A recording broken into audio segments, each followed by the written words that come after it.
अस्सलाम वालेकुम, welcome to this video. आज की वीडियो में ब्रदर सोइंग मशीन का प्रेशर फुट चेंज करने का तरीका शेयर करूंगी। तो यहाँ पर ये आप कोई भी जो इसके साथ 2-3 फुट साथ आते हैं मशीन के, तो कोई भी इसको इसके साथ अटैच कर सकते हैं। मैं यही वाला फुट अटैच भी करूंगी और इसको उतार के भी दिखाऊंगी। यहाँ पर ये जो ब्लैक कलर का बटन था, इसको दबाना है तो ये प्रेशर फुट उतर जाएगा।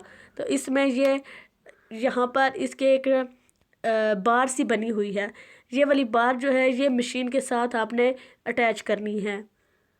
यहाँ पर आप देखेंगे कि जब फुट इसके जो प्रेशर फुट है साथ रखेंगे, अगर सही बराबर नहीं आएगा तो जो मशीन है वो इसको कैच नहीं करेगी। यहाँ पर मैंने रखा है इसके नीचे, तो ये ऊपर इसके जो बनी हुई है एक ग्रिड सी, तो इस ग्रिड के अंदर जाना चाहिए, नहीं तो ये इसके अंदर नहीं जाएगा। अब ये सही बराबर नहीं था तो इसलिए वो अटैच नहीं हुआ। यहाँ पर इसको अच्छे तरीके से बराबर करके यहाँ रखना है। जो नीचे उसके जो दांत नज़र आते हैं और दांतों के ऊपर रखना है, और उसके बाद जो है ऊपर से जो उसका हुक सी है उसको दबाना है, तो ये अटैच हो जाएगा।